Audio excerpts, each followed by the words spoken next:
Richard, there's a leak. Do something. It's leaking. There's nothing more horrifying than coming home and seeing water coming out of the walls. It's just Hit your stomach. So the whole thing is really about control. How do you get through the night? How do you get under control so that you can get through the night and call the plumber and they can come and fix it? So first things first, every single house somewhere in it has a main shutoff valve. It's going to be usually at the front of the house where the water meter is or where the well pump supply is. And it's got a valve you turn clockwise like this, or it could be a ball valve like this.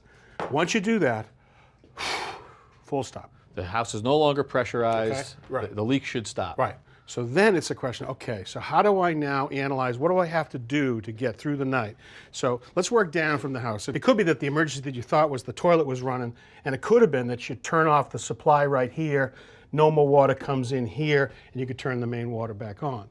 One thing I do want to talk about is if this thing's got a toilet stoppage, the one thing you don't want to do is have somebody flush this, because that water in the tank now can't go anywhere except overflow and go down through the building. That's the one thing the 16-year-olds do. That's they right. Just keep flushing and flushing. They won't be 16 forever. All right, so let's work downwards into the building. So now you've got a pipe maybe that's frozen, or you've got a pipe that somebody maybe hung clothing on in the basement or somewhere. And so if the pipe breaks, you have to control it. So you could just isolate it. Now, if you know how to solder, there's a solder kit here. You could put a cap on the pipe and solder it.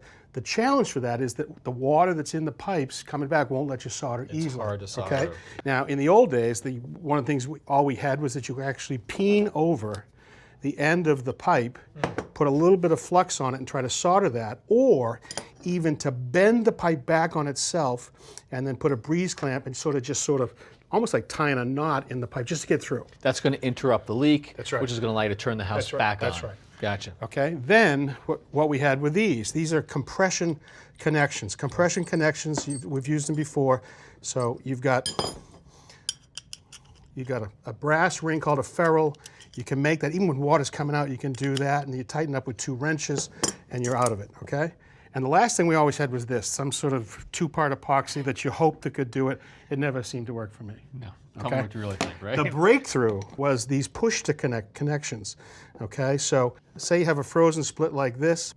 These connections, you just do this. Even with water coming out, imagine this, even at a full pressure, you could push this in and then close this off, and you're done. So look at that. I mean, once you've pushed that in, that's not going Right. anywhere. So if there was a split like this, you can cut the exact coupling, and then sometimes there's not enough play. This thing is a lifesaver. This thing has a push to connect on both sides. So you're gonna go like this, go boom. Put that on there. Okay, and that's the other side. That's okay, that's boom, and you made it. Wow. Okay, turn the water back on. So it gives you a lot of flexibility. That gets you through the night, okay? Gotcha. Now, any plumber, any carpenter, anybody that lives in a rural area away from the home center should also be thinking about a little control kit. It would have some of these parts I've talked about, but also a copper cap, a push-to-connect end cap. Here's a threaded cap, because there's only 2 real sizes in American plumbing, in residential, 1/2 inch and 3/4. So if I had a thread like this that I could get onto, I could put a little cap on it like this. Yeah.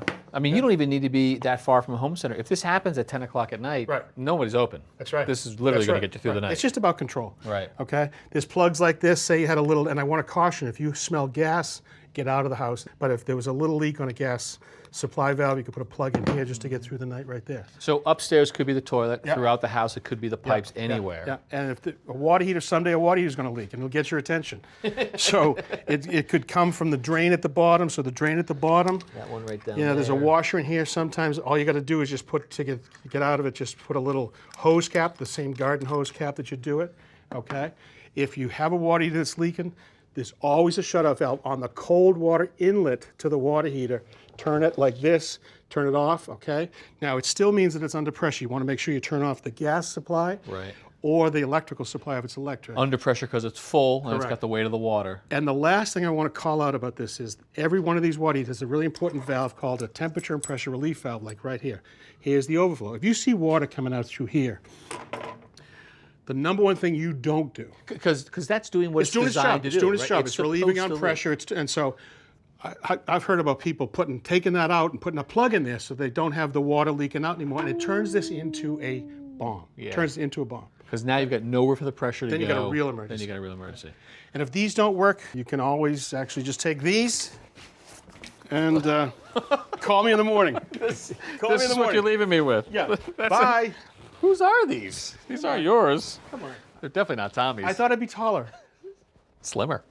Thanks for watching. This Old House has got a video for just about every home improvement project, so be sure to check out the others. And if you like what you see, click on the subscribe button to make sure that you get our newest videos right in your feed.